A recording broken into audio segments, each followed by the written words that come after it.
Hi friends, welcome on my YouTube channel Baker's Solution Official. Today our discussion topic is relationship between grain size, endosperm part and protein content. If you remember, we are discussed in last video that toward the center of the grain, protein content of the grain decreases and maximum near suballuvial layer area. In this video, we continue the topic and we will also discuss the region of grain size variation. So let's start. Before discussing relationship, we are discussing region of grain size variation.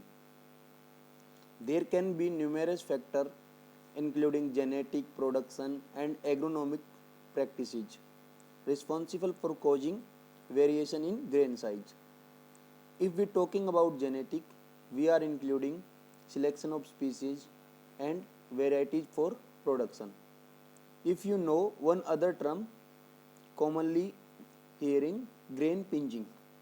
Before going forward, first we understand the grain pinching, which is the main cause when we look grain size variation. Grain pinching is due to environmental and crop management stresses. Although some varieties show a greater tendency than others to produce pinched grain. One thing we need to know that to remove the pinched grain, we are using a unit operation called screening. Screening are those grain that are so small, pinched or cracked that they pass through a standard sieve. There are various factors known to affect grain size, pinching, screening, but there is much that we don't know. Now we will discuss all the factors one by one in detail. First is immaturity at harvest. If we harvest immature grain, it may result in shriveled and green kernels, thus reduces the size of kernel, yield and impact on quality of the flour produces also. Second is carbohydrate supply. A major factor in determining average seed size is the supply of carbohydrate available to fill the number of grain sets. When more grain are set, there is less carbohydrate to fill each grain, so average size is reduced. This is noticed that even when there is adequate soil water during grain filling, there is usually some reduction in grain size due to less carbohydrate supply. Third factor is drought. Drought during grain filling leads to a greater reduction in average grain size and an increase in the screening of the grain. If we talk about most wheat varieties released over the past few decades have relatively small grains and larger in numbers. Fourth is haying off. There is two reasons of haying off in field. Primary reason is excessive use of nitrogen fertilizer. In this, excessive nitrogen leads to decreased yield with an increase in the percentage of pinched grain, or we can say the number of grains. When grain number is increased with nitrogen fertilizer, the average grain weight is decreased and the chances of screening is increased. And the secondary reason is less soil water. It was widely believed that the main reason was insufficient soil water after flowering to fill the grain, because soil water had been depleted to produce extra vegetation. Recent researches suggest that the lack of soil water after flowering is probably the secondary cause of haying off. The main reason is that high nitrogen status leads to reduced soluble carbohydrate stored in the stem at the time of flowering and so less reserves for grain filling. Fifth reason is variation within the year. There is variation in grain size within the year even in good growing condition also.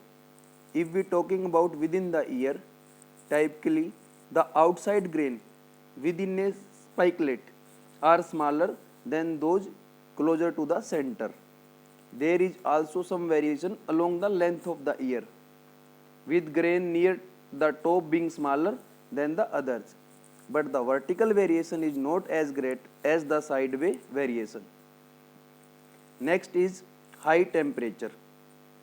High temperature in the days before flowering leads to reduced cell numbers in the ovules and hence reduce the potential grain size. High temperature after flowering also will lead to reduced grain size.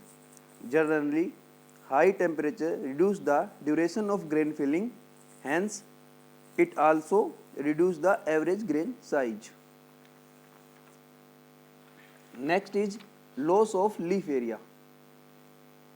Leaf disease such as yellow leaf spot have been a major cause of small grain. If we corrected all above factors, there is one major factor that contribute or affect the grain size is photosynthesis. A balanced sink source relationship determines translocation of photosynthesis from leaves and stems. Reserved to grain means that relation decide whether food supply going to stem or leaves or to the grain. Deposition of photosynthetic also determine the grain size. There exists genetic variability in wheat for post-anthesis. This decides translocation of photosynthetes, per day accumulation of photosynthesis and duration of grain development. This all leads to the variation in grain quality. Now the term to discuss relationship of grain size with endosperm and protein content. Broadly speaking, grain size is positively correlated with the endosperm content, means larger the grain size, higher the endosperm content, and negatively with the protein content of the wheat kernel, means larger the grain size, lower the protein content. Grain size determine the wheat quality, especially protein quality. In case of poor endosperm development, although protein content increases due to relatively high membrane protein, but overall protein quality for end use purpose reduces because we are using only endosperm part for flour production. Appropriate development of endosperm and embryo is therefore important. Gluten content of the protein including glutenin and gliadin that determines the end use quality in wheat.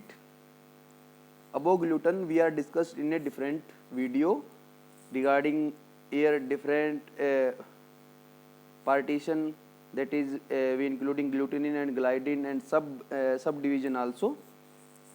So friends, this is all about this topic. Please subscribe my channel for upcoming videos and press bell icon for notification. Like and share also. If you have any query, please write in comment box. Thanks for watching. Thanks.